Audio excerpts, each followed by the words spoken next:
Tony, 3 points at Cardiff City today. What was your take on the performance?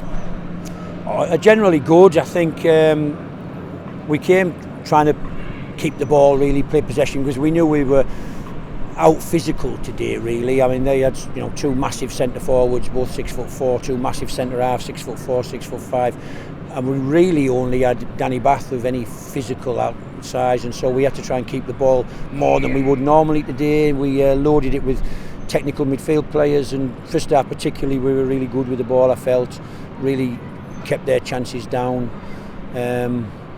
Felt as if the last 20 minutes here there was a lot of fouls for them that ref wasn't giving earlier in the game, and then so they kept loading it into our box. But we got the goal. I think we deserved to win. I think it was a dead ball free kick that keeper pushed on the post and we forced it in. But I think our general play deserved to win the football match today. So we'll put the 3 points in the bag, which makes a draw. How disappointing the 4-4 was, of course, in the last kick of the game, but makes a point okay to the point of where win one, draw one, keep going.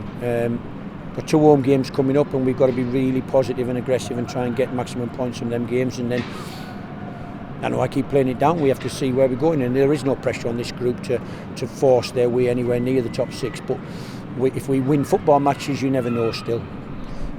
As you mentioned there, you touched on Good Friday last week, and a bit of a disappointing way to concede at the end. Was that the perfect way to respond today, do you feel? Listen, I've said to them, each game's its own event. We have to bring it every game if we can.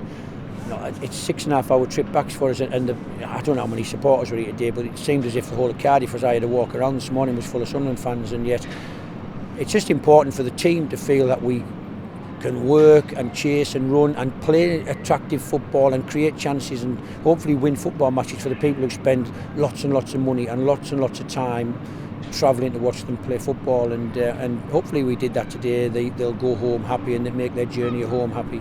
Some great individual performances as well, but I guess Dennis Serkin will be the one getting the headlines. Good moment for him and right place at the right time as well.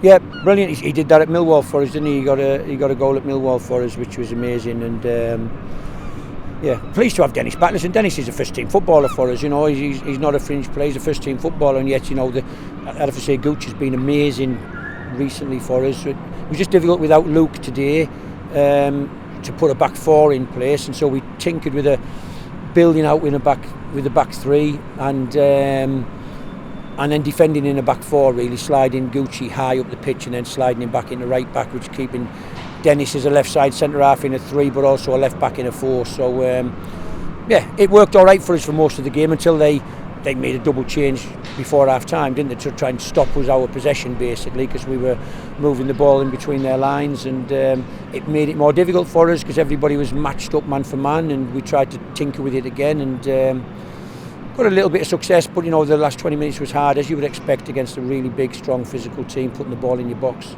You touched on the rotations that you made today, 4 in total. What else was the thinking behind it all? I'm just trying to put round pegs in round holes, to be honest. It's and if you haven't got a natural centre half, so Trey's not a natural centre half and Dennis is not a natural centre half, they're both full backs, and we just thought Danny Bath, our only central defender available, as we know, no Ballard, no Alisi, no 9. It was better to put one centre half in the middle because we know how physical they were, somebody who could head the ball and defend and make first contact, but also have some defensive minds but mobile minds around him, and it worked pretty well for most of the game until they changed formation and give us something to think about. I thought we coped with it pretty well and ultimately got the right result. Just a final word, you've already touched on the travelling support today. They come in the numbers, and it just what football is about really kind of blows you away. Yeah, listen, it's really important that there's a connection between this group of players and the supporters really, and they know that they're fighting for them. We've had a good a year and a half or so. They obviously won a lot of football matches in League One, and I'm sure there was been a massive travelling support at every game there, but they're doing it the same. We're trying our very best to be a team that they enjoy watching, and we're doing it without a natural centre forward, and but still finding a way to. And most games, and it's Burnley the only game in about 25 that we haven't scored. So generally we're scoring goals and doing okay and picking up points along the way, and it's not a struggle. We're not looking over our shoulders at the bottom end of the table. If anything, if we can win the next 2 home games, we should be going into the last couple really believing we can threaten the top end of the table.